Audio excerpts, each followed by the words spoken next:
weird side of Discord. Discord is supposed to be a place where you hop on with your friends, play some games, maybe share a few memes, and call it a day. Yeah, that's what normal people use it for. But if you spend more than 5 minutes exploring public servers, you'll quickly realize there's an entire side of this app. It feels like someone gave the internet zero supervision and unlimited time. I'm talking about fake celebrity servers, people pretending to be vampires, moderators acting like they're running the FBI, and scams that somehow still fool people every single day. And somehow this is only scratching the surface. See, Discord itself isn't actually the weird part. At the end of the day, it's just a giant chat app. It lets people talk, share memes, join communities, and hang out with friends. The weird part is the people, because the second you give millions of strangers the ability to create their own communities with almost no limits, things get interesting. Every server is basically its own little country with its own rules. Some are actually normal, others feel like you've accidentally walked into another dimension. And trust me, the deeper you go, the stranger it gets. Now let's start with roleplay servers.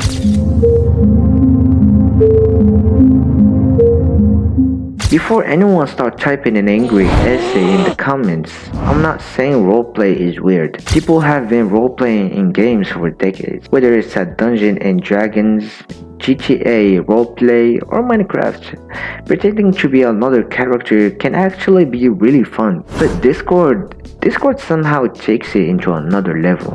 You join what looks like a completely normal server, and within 30 seconds you see someone introducing themselves as Lord Shadowfang, ruler of the Northern Empire?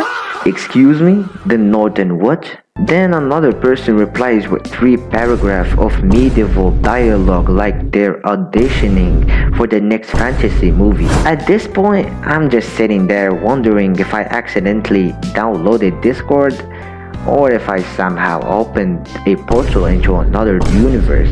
And the crazy part, everyone is taking it completely serious. There are government systems, courts, law, wars, royal families, political drama, people getting banned from the kingdom.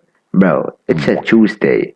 Now, to be fair, most of the communities are just people having fun.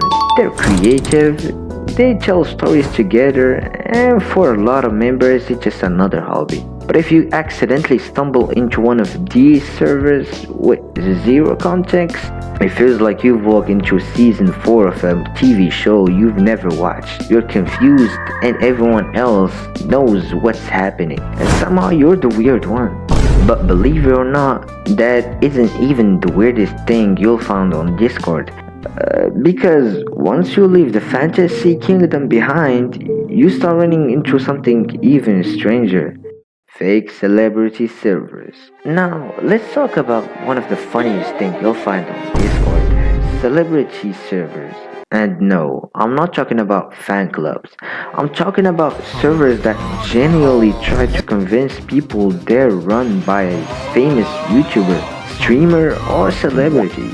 You'll see names like official MrBeast community. You join, the logo is blurry, the banner looks like it was downloaded from Google Image in 2017, the owner is named Real MrBeast 100%. Yeah, nothing suspicious there. Then somebody says, MrBeast is giving away $10,000 to everyone in this server.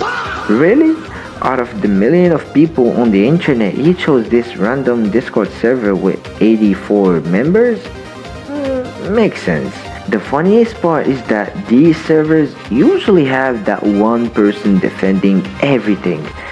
Someone will ask, is this actually real? And another guy immediately replies, yeah bro, trust me. Now, to be fair, not every fan server is trying to scam people. Plenty of them are just communities where fans hang out, share memes, and talk about their favorite creators.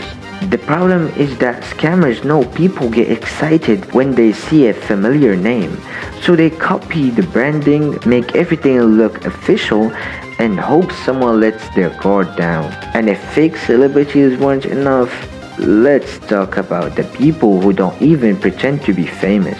They just want your account.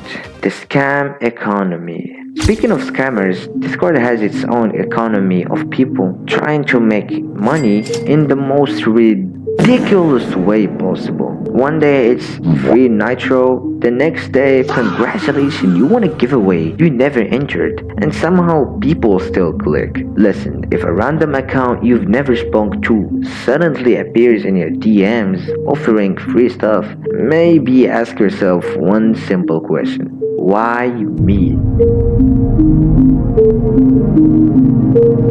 Scammers don't need everyone to fall for it. They just need one person who's excited enough to stop thinking for 5 seconds.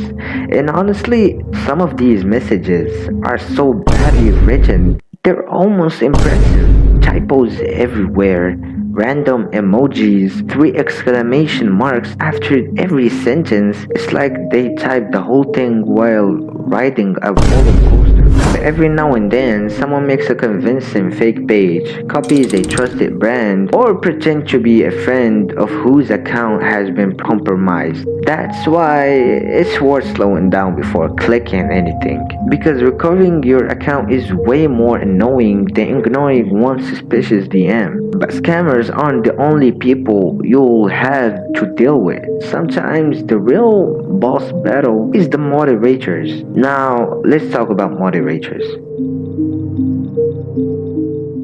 Every community needs a moderation. Without moderators, people will probably explode. Most moderators are just volunteers trying to keep things organized. But then there are the moderators who act like they're protecting classified government secrets. You accidentally post a meme in the wrong channel 30 seconds later. Please refer to Rule 18, Section 4, Paragraph B.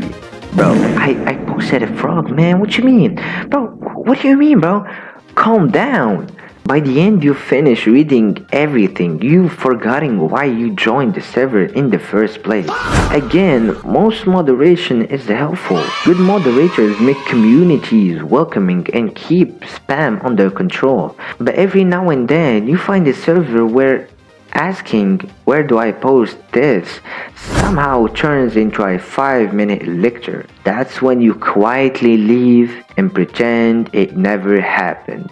And after seeing all of that, you'd probably think Discord is nothing but chaos. But honestly, that will be fair. Because for every bizarre server, there's another one full of people who are incredibly passionate about something you'd never even thought about. You'll find communities dedicated to restoring old computers, collecting vintage keyboards, finding lost pieces of internet history, speedrunning games from 20 years ago, even identifying mysterious songs that nobody can name. And honestly, it's kind of amazing. The internet gives people with incredible specific interest a place to find each other's. You might think, who would ever spend hours talking about mechanical keyboards? And 2 hours later, you're somehow comparing keyboard switches like you're buying a sports car. That's the magic of online communities. The same app that hosts complete chaos also hosts people teaching each other's new skills, sharing creative projects, and helping strangers solve problems. It's weird, but in a good way. And maybe that's why Discord has become such a huge part of internet culture. Because no matter how random your interest is, there's probably a server for it. And if there isn't, someone's probably making it right now. So, is Discord a weird app? Not really. Discord is just a reflection of the internet. So if you ever decided to explore random public servers, good luck. And if someone messaged you saying you want free Nitro, for the love of everything, close the damn DM!